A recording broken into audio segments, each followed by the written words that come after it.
बाबा तुम ही मेरा जीवन।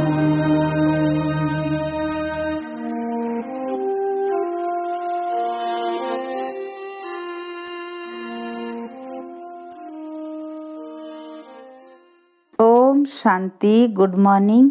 18 नवंबर 2022 की मुरली, प्रातः मुरली। मीठे बाबा के मधुर शिक्षाएं। मीठे बच्चे, तुमने जीते जी बेहद के बाप की गोद ली है, उनकी संतान बने हो तो श्रीमत पर जरूर चलना है, हर डायरेक्शन अमल में लाना है। आज का प्रश्न, सृष्टि की वानप्रस्थ अवस्था कब से शुरू होती है और क्यों? उत्तर, जब शिव बाबा इस ब्रह्मा तन में प्रवेश करते हैं तब से सारी सृष्टि की वानप्रस्थ अवस्था शुरू होती है, क्योंकि बाप सबको वापिस ले जाने के लिए आए हैं। इस समय छोटे बड़े सबकी वानप्रस्थ अवस्था है। सबको मीठे घर मुक्ति धाम वापस जाना है, फिर जीवन मुक्ति में आना है। वैसे भी बाप जब इस ब्रह्मा तन में प्रवेश करते हैं तो इनकी आयु 60 वर्ष की होती है। इनकी भी वानप्रस्थ अवस्था होती है। गीत, मरना तेरी गली में, जीना तेरी गली में। ओम शांति। यह किसकी गली में आकर मरना होता है? मनुष्य चाहते हैं कि हम मुक्ति धाम में जाए, परमपिता परमात्मा शिव बाबा की विजय माला में पिरोए जाएं। बच्चे जानते हैं, जो भी मनुष्य मात्र की आत्माएं हैं वह बाप के गले का हार जरूर है। जैसे लौकिक बाप की रचना लौकिक बाप के गले का हार है, बच्चे बाप बच्चे को याद करते हैं। वैसे वास्तव में जो भी आत्माएं हैं वो सब याद करती है परम पिता परमात्मा बाप को। वह है हद का बाप, यह है बेहद का बाप। हर एक मनुष्य चाहते हैं हम मुक्ति प्राप्त करें, क्योंकि निराकार के गले का हार अर्थात मुक्ति और विष्णु के गले का हार अर्थात जीवन मुक्ति। बाप मुक्ति और जीवन मुक्ति दोनों देते हैं। बेहद के बाप के बच्चे बनेंगे तो उनके गले का हार होंगे। लौकिक माँ बाप के गले का हार है बच्चे। वह खुद माँ बाप भी किसी के बच्चे होते हैं। गाते हैं तुम मात पिता हम बालक तेरे। जब हम तुम्हारे गले का हार बनेंगे तब हम सदा सुखी होंगे। बेहद के बाप को याद करते हैं, परंतु उनके गले का हार कैसे बनेंगे वह आस रहती है। सो तो जब त्रिमूर्ति शिव बाबा आए, आकर तीनों को रचे, ब्रह्मा विष्णु शंकर को, तब ब्रह्मा द्वारा बेहद बाप के गले का हार बन सके। पहले लौकिक बाप के गले का हार है, उनसे जीते जी मरकर पारलौकिक बाप का बने, तब वर्षा मिले। जैसे कोई साहूकार गरीब के बच्चे को अडॉप्ट करते हैं तो आकर साहूकार की गोद लेते हैं जीते जी। वह गरीब भी जीते तो है ना, दोनों याद रहते हैं। तुमको भी लौकिक और पारलौकिक दोनों संबंध याद है, दोनों से मिलन होता है। तुमने पारलौकिक माँ बाप की गोद ली है, उनसे सुख घनेरे लेने लिए। वह हुई हद की गोद, यह है बेहद की गोद। जीते जी गोद ली है। जानते हो, इनकी गोद लेने से हम देवी देवता कुल में सुख घनेरे पाएंगे। तो जिस माता पिता की संतान बने हो उनको जरूर याद करना पड़े।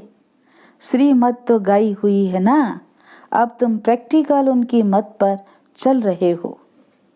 ऐसे भी नहीं झट से सब एडॉप्ट हो जाते हैं, नहीं, आहिस्ते आहिस्ते बनते हैं। अब देवी देवता धर्म की स्थापना हो रही है। झाड़ धीरे धीरे वृद्धि को पाता है। क्रिश्चियन का भी पहले क्राइस्ट आता है, फिर 10, 20, 50 बढ़ते जाते हैं। यह झाड़ यहाँ सामने बढ़ता है। क्राइस्ट चला जाता है, फिर भी आकर अंत में शामिल होता है। यह तो बेहद का बाप है। बहुतों को शिव बाबा के गले का हार बनना पड़ेगा, तब फिर विष्णु के गले का हार बनेंगे। शिव बाबा तो है निराकार, ब्रह्मा द्वारा मुख वंशावली रचते हैं। त्रिमूर्ति शिव का भी अर्थ है, त्रिमूर्ति ब्रह्मा का अर्थ नहीं निकलता। बाबा करेक्शन भी करते रहते हैं। गोले के नीचे लिखना है स्व दर्शन चक्र, न कि चरखा। उस गवर्नमेंट का चरखा लगा हुआ है, यहाँ स्वदर्शन चक्र है। दिन प्रतिदिन करेक्शन होती रहती है। बाबा ने समझाया है, हमेशा त्रिमूर्ति शिव जयंती कहना है। शिव बाबा ब्रह्मा द्वारा वर्षा देते हैं। शिव बाबा है तो वर्षा भी साथ में जरूर चाहिए। तो यह विष्णु है वर्षा, फिर शंकर द्वारा विनाश गाया हुआ है, इसलिए त्रिमूर्ति का चित्र है मुख्य। त्रिमूर्ति चित्र चला आया है। वहाँ भी तुम राज्य करते हो तो तख्त के पिछाड़ी विष्णु का चित्र रहता है। यह जैसे कोट ऑफ आर्म्स है, इसका अर्थ मनुष्य नहीं जानते। बाप ने तुम बच्चों को समझाया है, यह ज्ञान अभी तुमको मिला है, देवताओं के पास यह ज्ञान नहीं रहता। तीसरा नेत्र तुम ब्राह्मणों का खुलता है। बाकी कितना सहज समझाते हैं, मन मना भव। बाप और वर्षे को याद करो, ब्रह्मा मुख वंशावली हो ना। तुम जानते हो कि हम सभी ज्ञान गंगाएं ठहरे।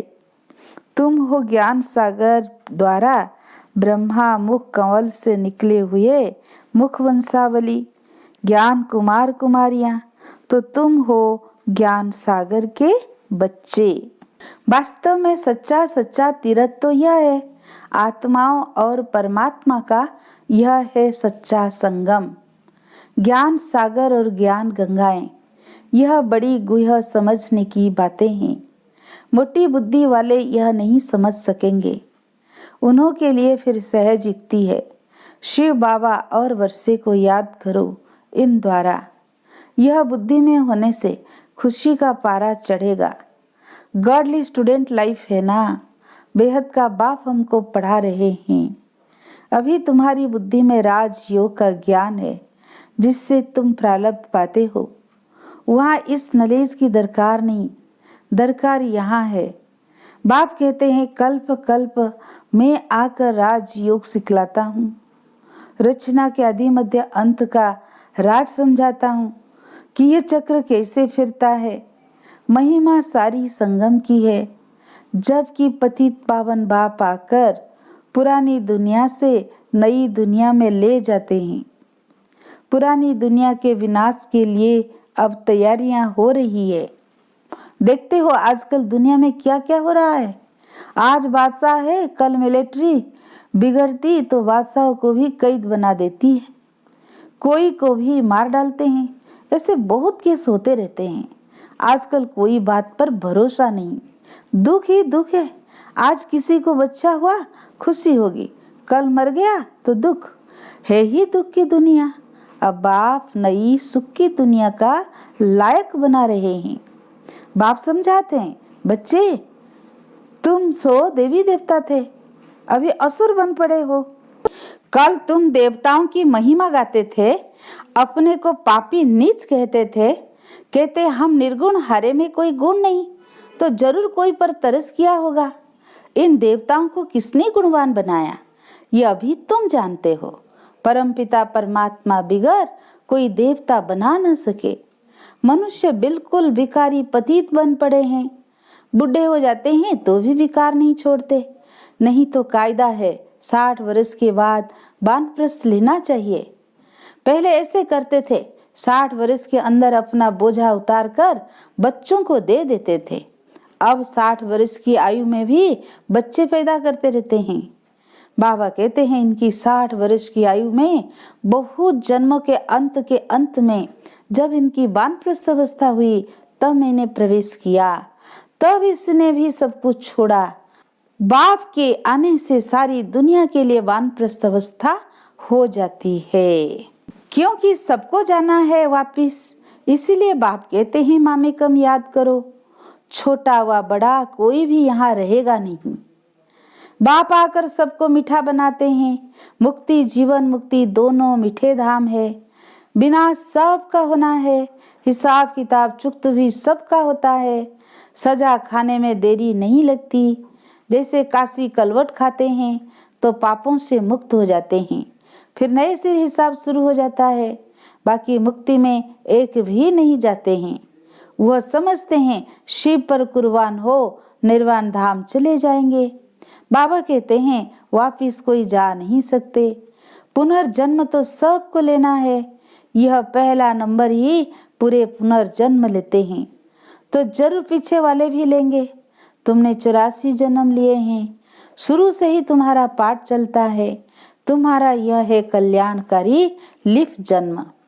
इस जन्म में अथवा इस धर्माऊ युग में तुम धर्मात्मा बनते हो। वह सब है हद की बातें। वह है धर्माऊ मास, धर्माऊ वर्ष, यह है धर्माऊ युग। यह लिफ जन्म ब्राह्मणों का एक ही है। ब्राह्मण है चोटी, फिर तुम देवता बनेंगे। अब तुम जानते हो बाबा हमको गले का हार बनाते हैं। हम आत्माएं निराकरी दुनिया में रहती है। बाप खुद कहते हैं तुम जब अशरीरी थे तो मेरे पास रहते थे। अभी तुम समझ गए हो। हम पहले पहले सतयुग में आएंगे। वहाँ है देवी देवता धर्म। वहाँ पुरुषार्थ करने की जरूरत नहीं। पुरुषार्थ संगम पर ही किया जाता है। संगम युग यह है और जो संगम होते हैं उनकी आयु नहीं गिनी जाती। इस संगम की आयु है बहुत छोटा सा युग है। इस संगम युग में ही बाप आकर इनको बदली करते हैं। बाकी उन युगों का कुछ नहीं है। 2 कला कम होने से राज्य बदली होता है। यह तुमको साक्षात्कार होता है कैसे राज्य देते हैं। संगम युग में बाप आकर पतितों को पावन बनाते हैं। इसलिए इस युग की आयु जब से बाबा आया है तब से गिनेंगे तो जरूर वह आया हुआ है। वही ज्ञान का सागर है। उनकी मुख वंशावली ज्ञान नदियां यह ब्रह्मा कुमार कुमारियां है। इनसे ही ज्ञान पाना है। बाबा ने कहा है कोई ऐसी नई चीज बनाओ जो समझाना सहज हो। उसमें त्रिमूर्ति शिव जयंती लिखो। बाबा डायरेक्शन देते हैं परंतु बनाने वाला होशियार चाहिए। इस ज्ञान यज्ञ में विघ्न भी किस्म किस्म के पड़ते हैं। फिर सर्विस ढीली हो जाती है। शिव जयंती आई की आई बड़े धूमधाम से मनानी है। दिल्ली में तो बहुत धूमधाम हो सकती है। दोनों के कोट ऑफ आर्म्स दिखाएंगे। हम अपनी ईश्वरीय बात करते हैं। बाप है ही कल्याणकारी। बच्चे भी औरों का कल्याण करते रहते हैं तो बाप देखकर खुश होता है। कहा जाता है चैरिटी बिगिंस एट होम। मित्र संबंधियों को भी समझाना है, नहीं तो उलझना देंगे। पॉइंट्स बहुत अच्छी मिलती है। चित्र भी अच्छे हैं। माला भी कितनी अच्छी है। रुद्र माला बन फिर विष्णु की माला बनती है। तुम ब्राह्मण हो, सच्ची सच्ची गीता सुनाने वाले। सच्ची सच्ची सच्ची यात्रा का राज तुम समझाते हो। यहाँ बैठे तुम याद की यात्रा में रहो तो पाप भस्म हो जाएंगे। तमो प्रधान से सतो प्रधान बनने का और कोई उपाय नहीं। योग की बहुत महिमा है। मेहनत भी इसमें है। बहुत तूफान आते हैं। सहज भी है तो मुश्किल भी है। तुम्हारी योग तपस्या के भी चित्र है। राजाई का भी चित्र है। राजयोग से तुम देवता बनते हो। तुम राज ऋषि हो, वह हठ योग ऋषि है। तुमको नेचुरल जटाएं हैं। अभी हम सब बाबा के गले का हार है। सब भाई भाई हैं। बाप से वर्षा भी मिलता होगा। प्रजापिता ब्रह्मा भी गाया हुआ है। वो निराकार पिता, यह साकार पिता। शंकर के लिए दिखाते हैं आंख खोली विनाश हुआ। शंकर को पार्वती गणेश आदि दिखलाकर गृहस्थी बना दिया है। अंधश्रद्धा बहुत है। बाबा कहते मैंने तुमको साहूकार बनाया था। तुमने मंदिर बनाकर, शास्त्र बनाकर, दान कर, फालतू खर्चा करते करते दुर्गति को पा लिया। यह भी ड्रामा में नोंद है। तब तो बाप बैठ समझाते हैं। बाबा तुमको त्रिकालदर्शी बनाते हैं। तीनों कालों का ज्ञान अब तुम्हारी बुद्धि में है। अच्छा, मीठे मीठे सिक्की लदे बच्चों प्रति माता पिता बाप दादा का याद प्यार और गुड मॉर्निंग। रूहानी बाप की रूहानी बच्चों को नमस्ते। हम रूहानी बच्चों के रूहानी माता पिता बाप दादा को याद प्यार, गुड मॉर्निंग, नमस्ते नमस्ते, शुक्रिया प्यारे बाबा, शुक्रिया शुक्रिया। धारणा के लिए मुख्य सार। पहला पॉइंट, यह धर्माऊ युग है। इस समय धर्मात्मा बनना है, सबका कल्याण करना है, मुक्ति और जीवन मुक्ति में चलने का रास्ता बताना है। दूसरा पॉइंट, हमारी यह गॉडली स्टूडेंट लाइफ है। बेहद का बाप हमको पढ़ा रहा है, इस खुशी में रहना है। आज का वरदान, योग की करंट के वाइब्रेशंस द्वारा किले को मजबूत करने वाले यज्ञ रक्षक भव। जैसे ब्राह्मण फैमिली में बढ़ाने की प्लानिंग करते हो, ऐसे अब यह भी प्लान करो जो कोई भी आत्मा ब्राह्मण परिवार से किनारे नहीं हो जाए। किले को ऐसा मजबूत बनाओ जो कोई जा ही नहीं सके। जैसे चारों ओर करंट की तारे लगा देते हैं, तो आप भी योग के वाइब्रेशंस द्वारा करंट की तारें लगा दो। जब इस यज्ञ के किले को अपने योग के पावरफुल वाइब्रेशन द्वारा मजबूत बनाने का संकल्प इमर्ज हो, तब कहेंगे यज्ञ रक्षक। आज का स्लोगन, ज्ञानी तो आत्मा वह है जिसका कर्म साधारण होते भी स्थिति पुरुषोत्तम है। ज्ञानी तो आत्मा वह है जिसका कर्म साधारण होते भी स्थिति पुरुषोत्तम है। अच्छा, ओम शांति।